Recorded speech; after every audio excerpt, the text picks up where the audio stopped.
ಇದನ್ನ ರಾಮಲಿಂಗೇಶ್ವರ ದೇವಾಲಯ ಅಂತ ಕರೀತಾರೆ. ರಾಮಲಿಂಗೇಶ್ವರ ದೇವಾಲಯದಲ್ಲಿ 3 ಗರ್ಭಗೃಹಗಳನ್ನು ಒಳಗೊಂಡಿದೆ.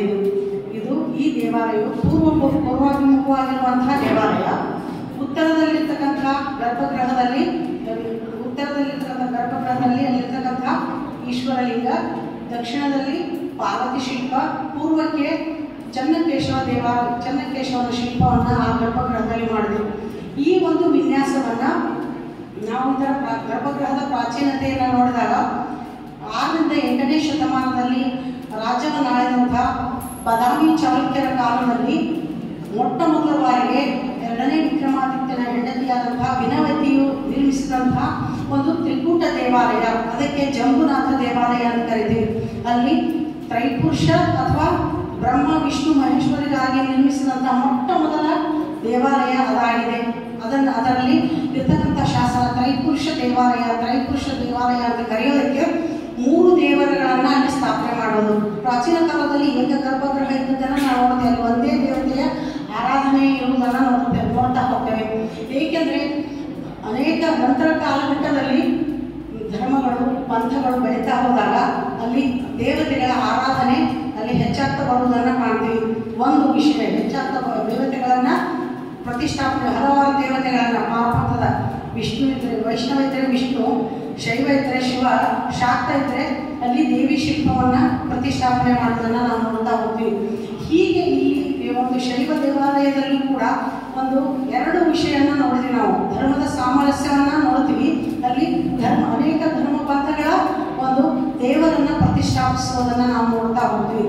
ಹೀಗೆ ಹಲವಾರು ವಿಷಯಗಳಲ್ಲಿ ತ್ರಿಕೂಟ ದೇವಾಲಯದ ನಿರ್ಮಾಣ ಕಲ್ಯಾಣ ಚಾಲುಕ್ಯರ ಕಾಲದಲ್ಲಿ, ಅದು ರಾಯಚೂರು ತಾಲೂಕಿನ ಪರಿಸರದಲ್ಲಿ ಒಂದು ಮಂಜರಾಪುರ ಅಂತಿದೆ, ಒಂದು ಇಡುಕ್ನೂರು, 2 ಕಡೆಗಳಲ್ಲಿ ಅಲ್ಲಿ ಕಲ್ಯಾಣ ಚಾಲುಕ್ಯರ ಇಡೀ ಒಂದು ರಾಯಚೂರು ತಾಲೂಕದ 183 ಹಳ್ಳಿಗಳನ್ನು ನಾವು ಸರ್ವೆ ಮಾಡುವ ಸಂದರ್ಭದಲ್ಲಿ ಇಡೀ ರಾಷ್ಟ್ರಕೂಟಕ್ಕೆ ಸಂಬಂಧಪಟ್ಟಂಥ 2 ದೇವಾಲಯಗಳು, ಅಲ್ಲಿರ್ತಕ್ಕಂಥ 2 ಶಾಸನಗಳು, ಅವರಲ್ಲಿರ್ತಕ್ಕಂಥ ಒಂದು ಅವಶೇಷಗಳು, ಸಾಹಿತ್ಯಗಳು ಅಷ್ಟೇ ದೊರಕಿದವು.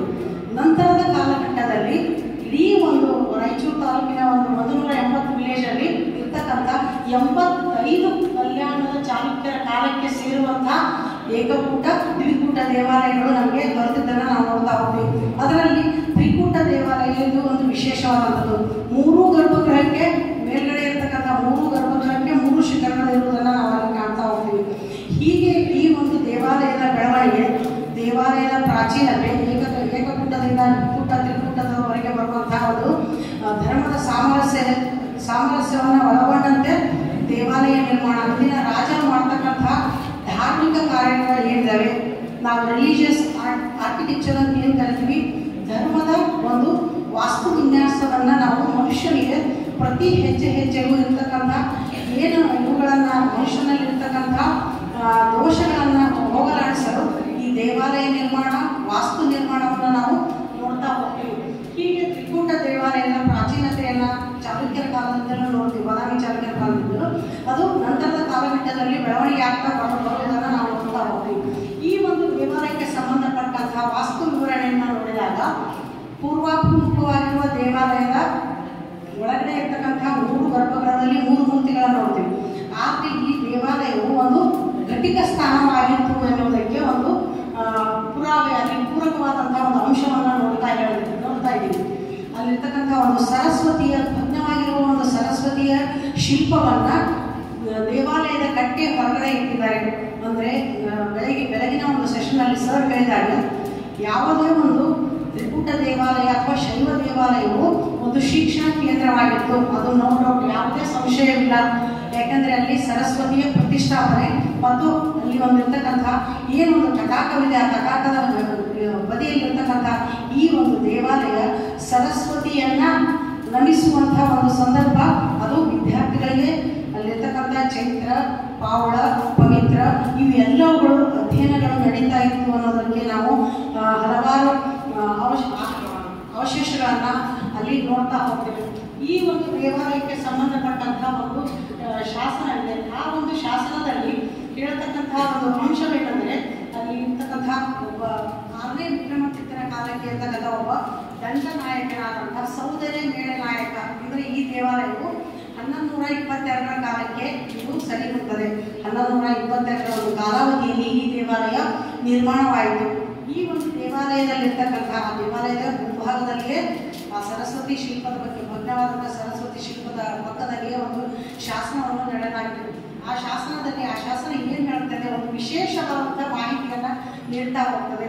ಅಲ್ಲಿರ್ತಕ್ಕಂಥ ಒಬ್ಬ ದಂಡನಾಯಕನು 6ನೇ ವಿಕ್ರಮಾದಿತ್ಯನ ಕಾಲದಲ್ಲಿ ಆಡಳಿತಾವಧಿಯಲ್ಲಿ ಅವನ ಒಂದು ಅಮಾತ್ಯನಾದಂಥ ಸೌದರಿ ಮೇಳನಾಯಕರ ಗುಣಗಾನವನ್ನು ಹೇಳ್ತಾ ಹೋಗ್ತದೆ. ಶಾಸನಗಳಲ್ಲಿ ನಾವೇನಿದೆ ಇದು ಕಲ್ಲಿನ ಬರಹ, ಇದರಲ್ಲಿ ಏನು ಹೇಳ್ತದೆ, ಕೆರೆಗಳ ನಿರ್ಮಾಣ, ತಟಾಕಗಳ ನಿರ್ಮಾಣ ಇಂಥದ್ದೆಲ್ಲ ನೋಡ್ತೀವಿ. ಹೊಸ ವಿಷಯಗಳನ್ನು ಶಾಸನ ಪಠ್ಯಗಳು ಏನನ್ನ ವಿವರಿಸ್ತವೆ ಅನ್ನೋದನ್ನು ನೋಡೋಕ್ಕೆ ಈ ಒಂದು ಶಾಸನ ನಮಗೆ ಪೂರಕವಾದಂಥ ಮಾಹಿತಿಯನ್ನು ನೀಡುತ್ತದೆ. ಈ ಒಂದು ಸೌದರಿ ಮೇಳನಾಯಕನು ನಿರ್ಮಾಣ ಮಾಡಿದಂಥ ಧಾರ್ಮಿಕ ಕಾರ್ಯಗಳನ್ನು, ಯಾಕೆ ಧಾರ್ಮಿಕ ಕಾರ್ಯಗಳನ್ನು ಮಾಡಬೇಕನ್ನೋದಕ್ಕೆ ಪುಣ್ಯದ ಪ್ರಾಪ್ತಿಗಾಗಿ ದೇವಾಲಯ ನಿರ್ಮಾಣ, ಮೂರ್ತಿ ಪ್ರತಿಷ್ಠಾಪನೆ, ಸಭಾಭವನದ ಒಂದು ಕಟ್ಟಡ, ಅಲ್ಲಿರ್ತಕ್ಕಂಥ ಬೇರೆ ಕೊಳ್ಳಗಳನ್ನು ನಿರ್ಮಿಸುವುದು, ತಟಾಕಗಳನ್ನು ನಿರ್ಮಿಸುವುದು, ಹೊರವಟ್ಟೆಗಳನ್ನು ನಿರ್ಮಿಸುವುದು, ಇವೆಲ್ಲವೂ ಧಾರ್ಮಿಕ ಕಾರ್ಯಗಳ ಒಂದು ಸಾರ್ವಜನಿಕಕ್ಕಾಗಿ ಮಾಡುವಂಥ ಕಾರ್ಯಗಳನ್ನು ನೋಡ್ತೀವಿ. ಈ ಒಂದು ಶಾಸನದಲ್ಲಿ ಉತ್ತರೇಶ್ವರ, ಈ ಒಂದು ಶಾಸನದಲ್ಲಿ ಈ ರಾಮಲಿಂಗೇಶ್ವರ ದೇವಾಲಯ ಅಂತ ಸ್ಥಳೀಯರು ಕರೀತಾರೆ. ಅದಕ್ಕಿರ್ತಕ್ಕಂಥ ಮತ್ತೊಂದು ಹೆಸರು 3 ಛತ್ರಗುಡಿ, ಅಂದರೆ 3 ಗರ್ಭಗೃಹಗಳನ್ನು ಒಳಗೊಂಡಂತಹ ಗುಡಿ, 3 ಛತ್ರಗುಡಿ ಅಂತ ಕರೀತಾರೆ. ಆಮೇಲೆ ಉತ್ತರೇಶ್ವರ ದೇವಾಲಯ ಅಂತ ಕರೆಯೋದಕ್ಕೆ ಒಂದು ಇದನ್ನು ನೋಡ್ತೀವಿ. ಅದು ಸೌದರಿ ಮೇಳನಾಯಕನು 1122 ಅಂದರೆ 11ನೇ ಶತಮಾನದಲ್ಲಿ ಇಡೀ ಒಂದು ಟ್ರಮಾಂಡಸ್ ಚೇಂಜಸ್ ಅನ್ನು ಮಾಡಿದಂಥ ಕಲ್ಯಾಣ ಚಾಲುಕ್ಯರ ಕಾಲದ ಒಂದು ವಾಸ್ತು ನಿರ್ಮಿತಿ, ಸಾಹಿತ್ಯ, ಧಾರ್ಮಿಕ ಇವೆಲ್ಲವುಗಳಲ್ಲಿ ಅವ್ರು ಏನು ಮಾಡಿದ್ರು, ತುಂಬ ಬದಲಾವಣೆಯನ್ನು ಮಾಡಿದ್ದನ್ನು ನೋಡ್ತೀವಿ. ಈ ಒಂದು ದೇವಾಲಯಕ್ಕೆ, ತ್ರಿಕೂಟ ದೇವಾಲಯಕ್ಕೆ ಸೌದರಿ ಮೇಳನಾಯಕನು ಹೂದೋಟವನ್ನು ದಾನ ಮಾಡಿದ. ನಂತರ ಒಂದು ತಾಳೆ ಮರದ ತೋಟವನ್ನು ದಾನವನ್ನು ಮಾಡಿದ, ದೇವಾಲಯಕ್ಕೆ ದಾನವನ್ನು ಮಾಡಿದ ಅಂತ ಹೇಳ್ತದೆ. ಯಾಕೆ ನನಗೆ ಆ ಶಾಸನವನ್ನು ನೋಡಿ, ಅಲ್ಲಿರ್ತಕ್ಕಂಥ ದೇವಾಲಯವನ್ನು ನೋಡಿ ಈ ಒಂದು ಪ್ರದೇಶದಲ್ಲಿ ತಾಳೆ ಮರದ ಉಲ್ಲೇಖವನ್ನು ನೋಡಿದಾಗ ತಾಳೆ ಮರವನ್ನು ಯಾಕೆ ದೇವಾಲಯಕ್ಕೆ ನೀಡಿದ, ಹೂಗಳನ್ನು ಹಿಡಿದ್ರೆ ಹರಿಹರ ಪುಷ್ಪಗಳಲ್ಲಿ ಬರ್ತದೆ. ದೇವಾಲಯಕ್ಕೆ ತೋಟ ದಾನ ಮಾಡಿದಂದ್ರೆ ದೇವಾಲಯದ ಅರ್ಚನೆಗಾಗಿ ಅಂಗಭೋಗ ನಡೆದಾಗ ದೇವಾಲಯದ ಅರ್ಚನೆಗಾಗಿ ಹೂಗಳನ್ನು ಅಲ್ಲಿ ಹಾಕ್ಬೋದು, ಪೂಜೆ ಮಾಡ್ಬೋದು ಅಂತ. ಆದರೆ ತಾಳೆ ಮರವನ್ನು ಯಾಕೆ ದಾನ ನೀಡಿದ ಈ ಮೇಳನಾಯಕ ಅನ್ನೋದನ್ನು ನಾನು ವಿಶ್ಲೇಷಣೆಗೆ ಒಳಪಟ್ಟಾಗ ನನ್ನ ಮಾರ್ಗದರ್ಶಕರು ಮತ್ತು ಶಾಸನ ಸಮಿತಿ ತಜ್ಞರಾದಂಥ ದೇವರಕೊಂಡ ರೆಡ್ಡಿಯವರ ಒಂದು ಜೊತೆಗೆ ನಾನು ಚರ್ಚೆಯನ್ನು ಮಾಡಿದಾಗ ಆ ಒಂದು ಕೃಷ್ಣಾ ನದಿ ಒಂದು ತೀರದಲ್ಲಿ ಇರ್ತಕ್ಕಂಥ ಏನು ನದಿ ಭಾಗ, ಈ ಒಂದು ರಾಯಚೂರು ಭಾಗ ಏನಿದೆ, 2 ನದಿಗಳ ನಾಡು, ಕೃಷ್ಣ ಮತ್ತು ತುಂಗಭದ್ರಾ 2 ನದಿಗಳು ಕೂಡುವಂಥ ದುವಾ ಪ್ರದೇಶ. ಈ ಪ್ರದೇಶದಲ್ಲಿ ಹೆಚ್ಚಾಗಿ ಅಲ್ಲಿ ನದಿ ಪ್ರದೇಶದಲ್ಲಿ ತಾಳೆ ಮರಗಳು ಬೆಳೀತಾ ಇದ್ದಾವೆ. ಆ ತಾಳೆ ಮರದ ತಾಳೆ ತೋಟವನ್ನು ದಾನ ಮಾಡುವುದು ಏಕೆಂದರೆ ಅಲ್ಲಿರ್ತಕ್ಕಂಥ ದೇವರಿಗೆ ಗಾಣದ ಎಣ್ಣೆಯನ್ನು ಕೊಡಲು, ಅಲ್ಲಿರ್ತಕ್ಕಂಥ ಗಾಣದ ಎಣ್ಣೆಯನ್ನು ದೇವರ ಧೂಪ ದೀಪಗಳಿಗಾಗಿ ಕೊಡುವಂಥ ಒಂದು ಅಂಶವನ್ನು ನಾವಿಲ್ಲಿ ನೋಡ್ತಾ ಹೋಗ್ತೀವಿ.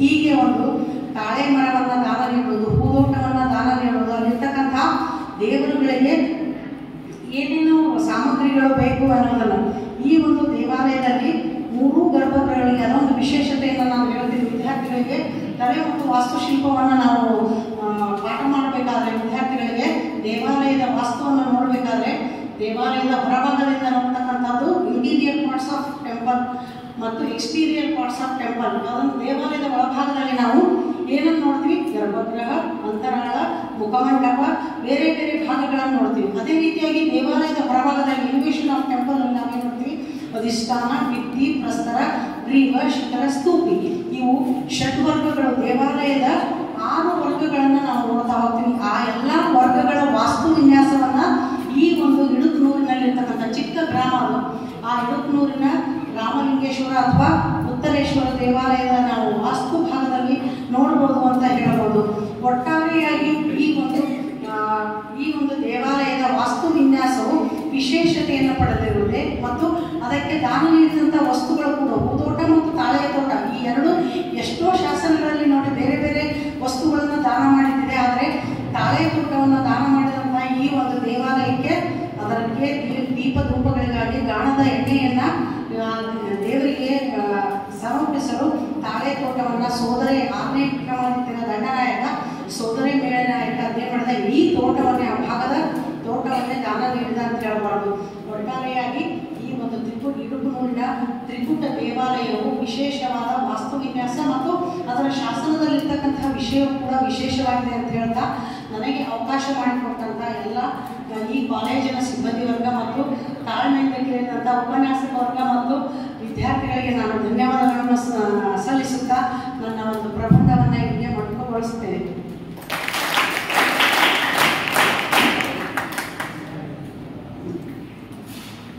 ತುಂಬ ಧನ್ಯವಾದಗಳು ಮೇಡಮ್ಗಳಿಗೆ. ಈಗ ಶ್ರೀ ಅಮ್ಲಯ್ಯ